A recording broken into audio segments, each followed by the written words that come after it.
Bonjour à toutes et à tous. De nouveaux outils deviennent de plus en plus disponibles et utiles pour remplir les tâches de tutorat. C'est le cas de la téléconférence ou de la visioconférence ou de la vidéoconférence, quel que soit le nom qu'on lui donne. Cet outil de communication a l'avantage de briser l'isolement entre le tuteur et les apprenants et entre les apprenants eux-mêmes et leur permettre de partager des ressources d'apprentissage directement, ce qui facilite grandement le transfert des savoirs, des savoir-faire et des savoir-être, quel que soit le cours auquel on participe. L'utilisation de cet outil présente cependant quelques exigences dont nous traiterons dans quelques instants. Dans une vidéo précédente, nous avons exploré les contributions du forum aux tâches tutorales. Comme nous l'avons vu, cet outil asynchrone permet au tuteur de remplir plusieurs des tâches qui lui sont assignées. La téléconférence offre les mêmes possibilités, mais en mode synchrone. Le tuteur peut évidemment utiliser la téléconférence pour accueillir les apprenants et orienter les activités de manière visuelle et auditive. Il peut utiliser la téléconférence pour organiser les activités, répartir les tâches individuelles, structurer le travail d'équipe, définir le calendrier des activités, expliquer le déroulement de la formation, etc. Le rapprochement du tuteur et des apprenants dans le cadre de la téléconférence aide à créer un sentiment d'appartenance et à accroître la motivation. Le tuteur peut utiliser cet outil pour supporter, répondre aux besoins, féliciter et encourager les participants à surmonter les difficultés qu'ils rencontrent au sein de la formation. La téléconférence peut être l'occasion de susciter une réflexion des apprenants sur leur stratégie d'apprentissage, sur leur avancement dans leur parcours de formation et sur leur évaluation des activités d'apprentissage individuelles et collectives et de leur utilisation de leur propre stratégie d'apprentissage durant ces activités. Les expériences des apprenants peuvent être partagées durant la téléconférence, leur expertise peut être sollicitée et des liens entre les objectifs de la formation et leurs activités quotidiennes peuvent être clarifiés. La téléconférence est propice à une évaluation formative fournie par le tuteur ou à une évaluation par les pairs des activités réalisées. L'évaluation sommative se réalise rarement par téléconférence, sauf par exemple lors des soutenances individuelles des mémoires de fin de formation. Enfin, la téléconférence peut servir à fournir un appui technique aux apprenants éprouvant des difficultés avec le fonctionnement de certains outils de la plateforme de formation. Cet appui technique peut être fourni à la fois par le tuteur ou parfois même par les pairs. De nombreuses plateformes sont maintenant disponibles pour organiser des téléconférences. Mentionnons Microsoft Teams, Zoom et Google Meet. Plusieurs de ces plateformes exigent le téléchargement d'une application pour les utiliser et ne s'intègrent pas facilement dans un cours sur la plateforme Moodle. Dans notre contexte, nous utilisons le service Big Blue Button qui peut être intégré directement dans Moodle. La téléconférence présente donc au tuteur de nombreuses potentialités dans la mise en œuvre des tâches qui lui incombent. Mais elle présente aussi également des défis, dont le plus important, du moins au début de son utilisation, est la maîtrise technique de son fonctionnement.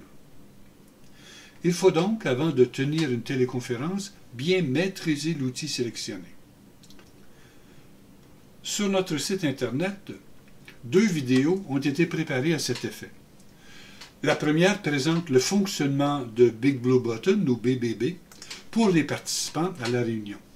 Cette participation exige déjà une maîtrise de certains outils, par exemple la maîtrise de son microphone et de sa caméra.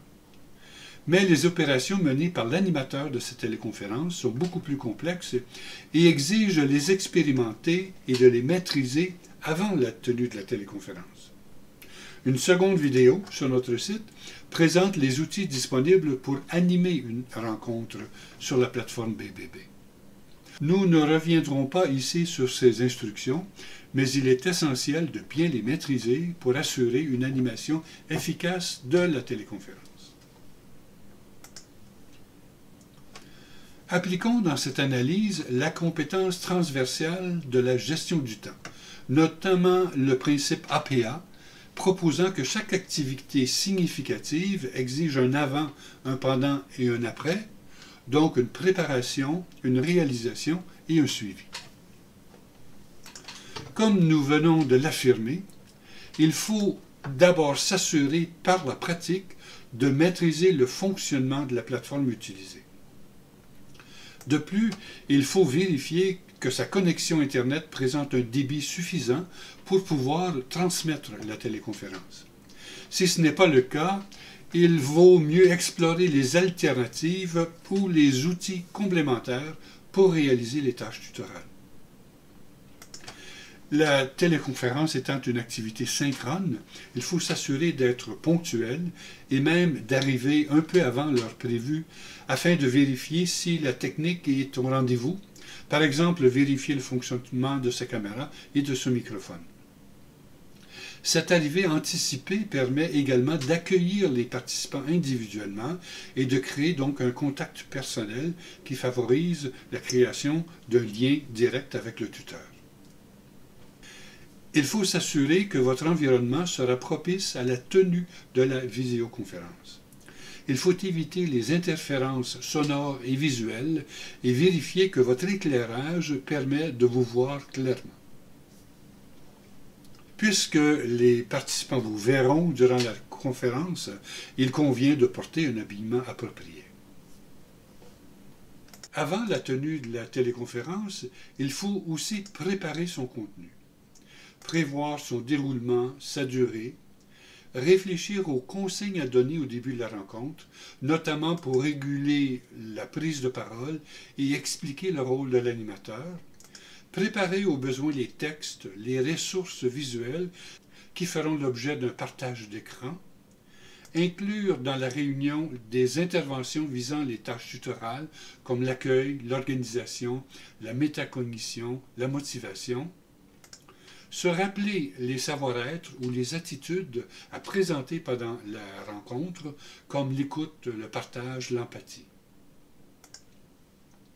Pendant la réunion, l'animateur doit aider à respecter les consignes, suivre le déroulement prévu, garder conscience des tâches tutorales, l'accueil, l'organisation, l'appui socio-affectif, etc., manifester les attitudes appropriées et, au besoin, reformuler, synthétiser, présenter des informations, des propositions, des solutions aux problèmes évoqués pendant la conférence.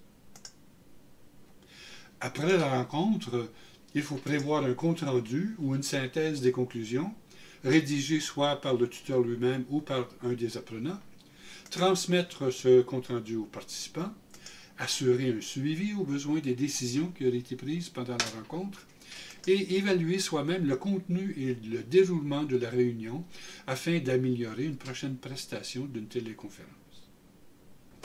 Avec l'amélioration probable des connexions Internet, la téléconférence deviendra sans doute un outil utilisé de plus en plus fréquemment dans la formation à distance. Il importe donc que le tuteur maîtrise la technique de la plateforme utilisée et s'en serve efficacement pour réaliser les tâches qui lui sont confiées. Bonne téléconférence.